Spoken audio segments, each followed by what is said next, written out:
Hello everyone, welcome to my second devlog on making my game through the hollow.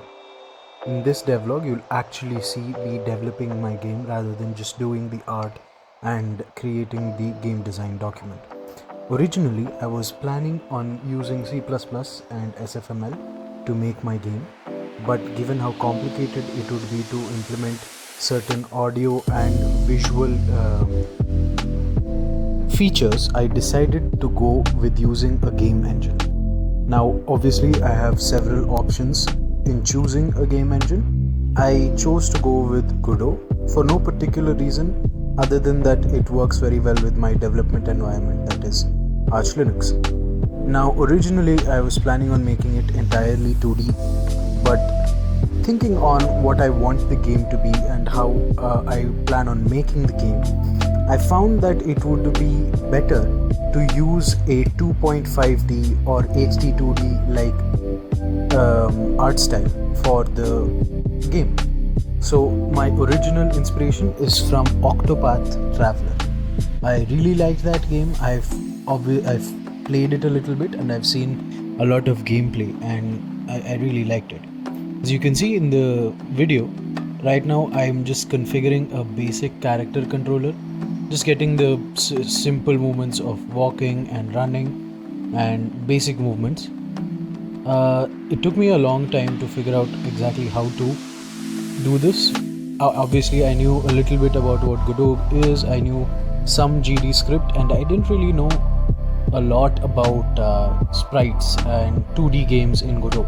I'd only worked with 3D games in Godot and I'd never really made anything with sprites. It took me a long time to find in documentation how this is done and what nodes to use, like Sprite 3D, how to set up the animation and all of that. But once I figured it out, it was fairly simple to get it set up. Originally I was following a tutorial or a video that was made about creating HD2D games in Godot, but after figuring out the basics, I realized I have to implement my own way of doing this, because while to HD2D the tutorial was very helpful, the animation player and how the tutorial had set up its animation was not something that I could really mesh with, because I had also planned on creating a simple state machine using empty nodes and then attaching scripts to them, and it would be incredibly difficult to kind of use this setup, what would you call, animation setup, in order to along with the state machine. So I decided to abandon that. Now, once I decided that a state machine would not be, or this particular way of animation wouldn't be great, it took me a long time again to figure out exactly how I would handle the animation of my gameplay of my character, because I'd have to do it entirely programmatically. But thankfully there was some documentation on this on the Godot docs, and then that allowed me to find, essentially I just created a simple script where it will place certain frames of the within that sprite sheet, and then because I know the size of that sprite, how many columns there are in the sprite and how many rows there are in the sprite, I would be able to easily just figure out which particular sprite the animation needs to play, and then the sequence that it needs to play. So I wrote it entirely programmatically. So as you can see, it was very easy to get a simple running animation setup. This was done entirely using the animation player. I had not used I had not yet set it up programmatically, but once I figured out that I need to do that, I was able to find on some resources online that helped me do it.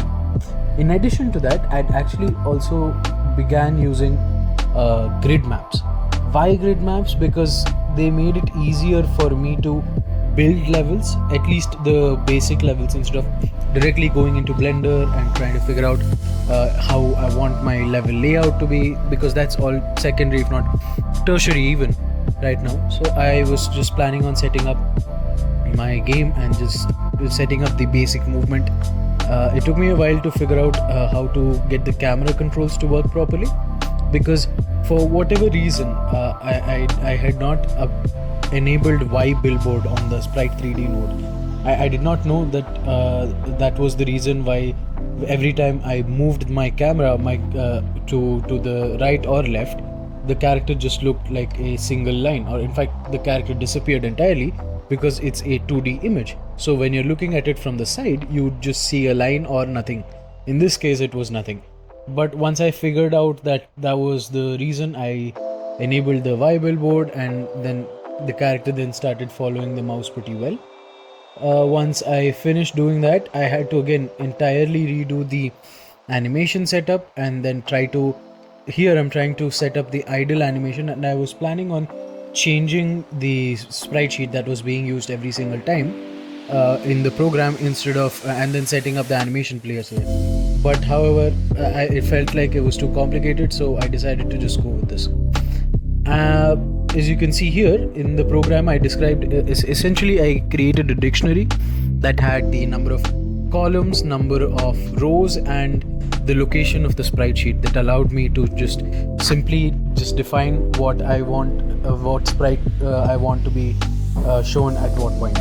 Now at this point I encountered a really annoying bug.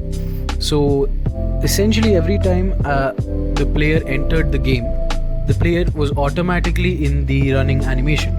Now obviously this was not supposed to happen. There was a specific function to handle the transitions and all the states and how they were managed, and it took me a long while. I even had to ask Claude AI to figure out exactly what the issue is.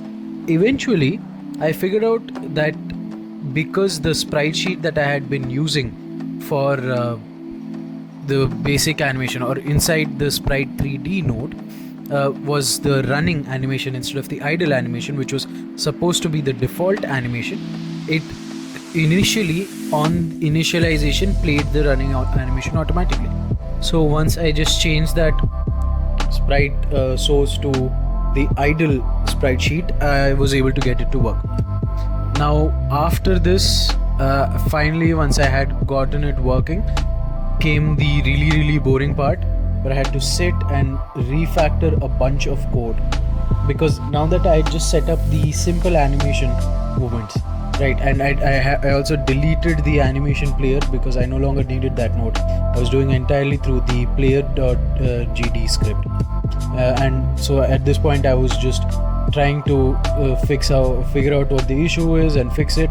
I went back and forth with Claude and Gemini, and then after a while, eventually I figured out that it was initializing to the sprite that I had set to the Sprite 3D node, which in hindsight seems to be pretty obvious, but at that point it was a really annoying issue that I had faced.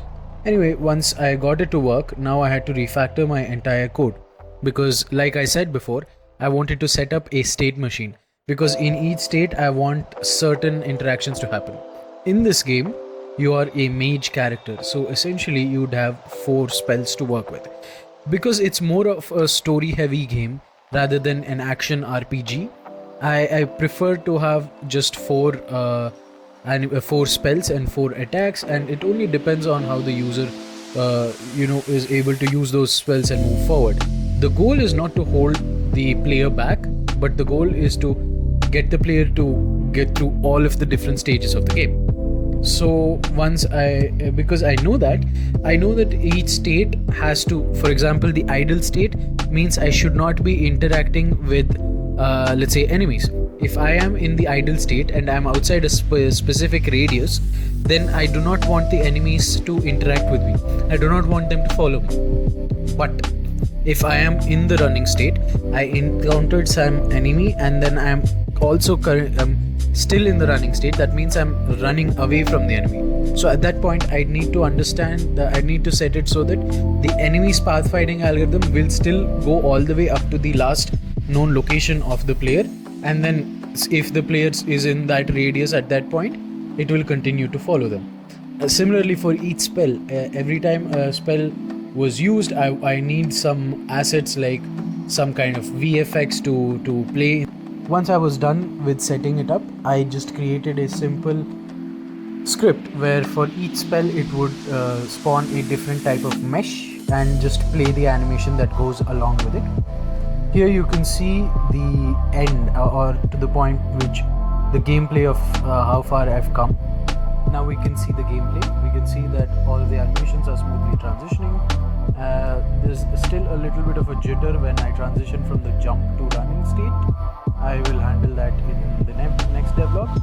And each spell, as you can see, the first one is going to spawn a sphere randomly, the second one also a sphere, the third one will spawn a cylinder, the fourth one will spawn a torus that's expanding. So yeah, since I have the tedious setup out of the way, now all I'd have to do is utilize the systems that I already have set in place and just make the game. Hopefully by the next devlog we'll have a somewhat functioning game with probably a single enemy at least to fight with. Obviously I set up some version control with GitHub. This was the first time I actually pushed all of my code to GitHub. I should have done it probably a while ago, but I'd forgotten about it entirely. So after I just set up some version control, and hopefully for the next devlog we'll be able to see some actual combat, not just stand-ins. Thank you for all the support.